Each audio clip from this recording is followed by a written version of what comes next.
मनुष्य का मन भी बड़ा विचित्र है। जिन आंखों से वो संसार की सच्चाई देखता है, उन्हीं आंखों पर कभी-कभी अज्ञान और अहंकार का ऐसा पर्दा पड़ जाता है कि वो सत्य को देखकर भी अनदेखा कर देता है। पर जब प्रकृति अपना रहस्य दिखाती है, तो बड़े-बड़े ज्ञानियों का अभिमान भी धूल में मिल जाता है। सिसकियों वाला कुआं। बात राजस्थान के उस इलाके की है जहां मीलों तक सिवाय रेत और कंटीली झाड़ियों के कुछ नहीं दिखता। सरकार की ओर से उस बंजर भूमि का सर्वेक्षण करने के लिए एक नौजवान इंजीनियर आलोक को भेजा गया था। आलोक विज्ञान का विद्यार्थी था। हर चीज को तर्क की कसौटी पर परखता था। भूत प्रेत और किस्से कहानियों को वो पिछड़ेपन की निशानी समझता था। उसका काम था कुलदीपगढ़ नामक एक वीरान गांव पे पास की जमीन की जांच करना। गांव सदियों पहले उजड़ चुका था। अब वहां सिर्फ खंडहर बन चुकी हवेलियां और वक्त के थपेड़े सहती दीवारें बची थीं। पास के एक छोटे से ढाबे पर उसे भैरू काका मिले, एक बूढ़े आदमी जिनकी आंखों में रेगिस्तान की गहराई थी।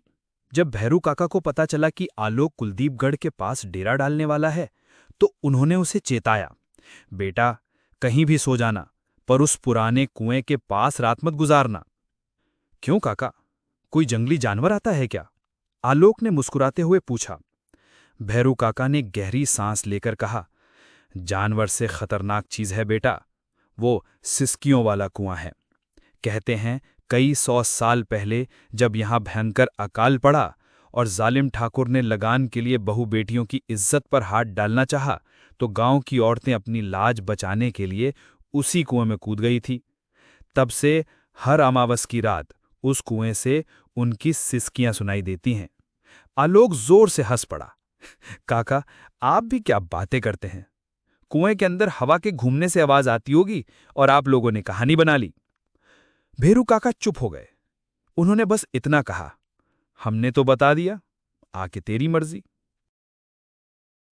आलोक ने अपनी आधुनिक सोच को सही साबित करने के लिए तय किया कि वो उसी कुएं के पास अपना तंबू लगाएगा।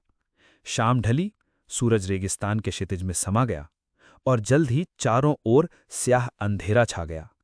हवा बिल्कुल शांत थी। दूर कहीं किसी सियार के रोने की आवाज गूंज रही थी।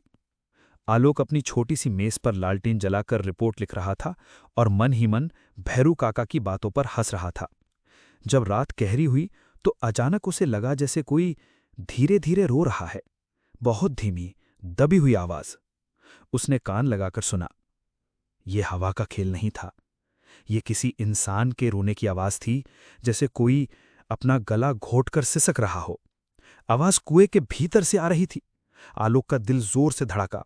उसने टॉर्च उठाई और कुएं की मुंडेर पर जाकर नीचे रोशनी डाली। कुआं सूखा था, सिवाय काई और पत्थरों के कुछ नहीं दिखा। वो वापस अपने तंबू में आया और खुद को समझाने लगा कि ये उसका वहम है। पर कुछ ही देर में वे सिसकियां फिर शुरू हो गईं। इस बार एक नहीं, कई आवाजें थीं। ऐसा लग रहा था मानो दर्जनों औरतें एक साथ, एक ही लय में बेबसी और पीड़ा से रो रही हों। उन सिसकियों में इतना दर्द था कि आलोक के रोंगटे खड़े हो गए।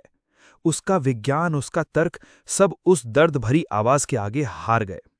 ये कोई भौतिक ध्वनि नहीं थी, ये धरती के सीने से उठता हुआ सदियों पुराना दर्द था, जो उस पत्थर की कोख से फूट रहा था। आलोक ने कैसे रात काटी, ये वही जानता है।